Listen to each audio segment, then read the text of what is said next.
Good morning, it's Amanda from manicpandemic.com. Today we're going to be doing some rhubarb projects. Woohoo! Isn't that exciting? I'm sure everybody has a rhubarb plant in their backyard. And today we're going to think of some different ways to utilize the rhubarb. So first things first, we've taken the leaves off the ends, but now we have these gross stalks at the bottom. Gross, right?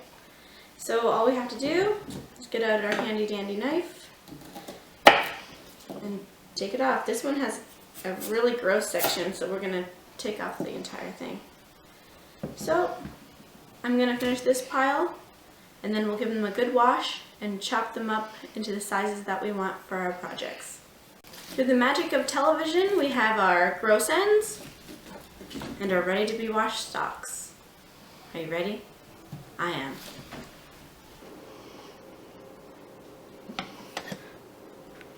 So here we are, getting the last of this diced, and then we will weigh it to be sure that it's 175 grams. So there we have it. Doesn't it look pretty? Gorgeous. Rhubarb. First things first, you add 175 grams to the rhubarb. That comes out to about 2/3 of a cup. And you mix it up and let it sit to release its juices for a while. Meanwhile, let's make the crumble topping. So we have the sugar, flour, oats, and cinnamon. We're just going to give it a little stir. Mix it up real nice. Then we're going to add some butter. Add 50 grams or about 3 tablespoons of butter. I'm using margarine because my husband has a dairy allergy. But we'll see how it comes out.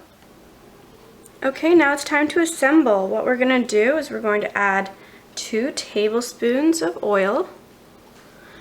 I'm using sunflower oil, but you can use any kind of oil you like.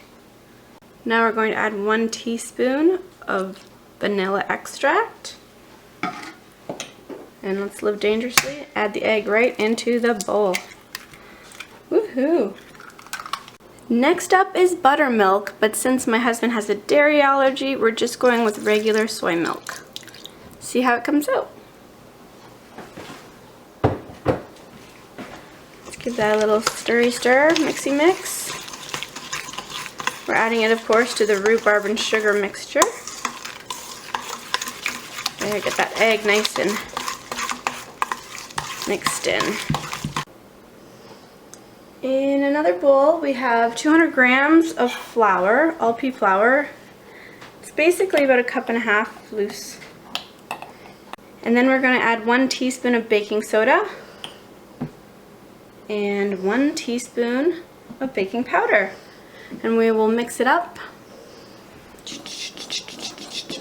and add it to the wet ingredients.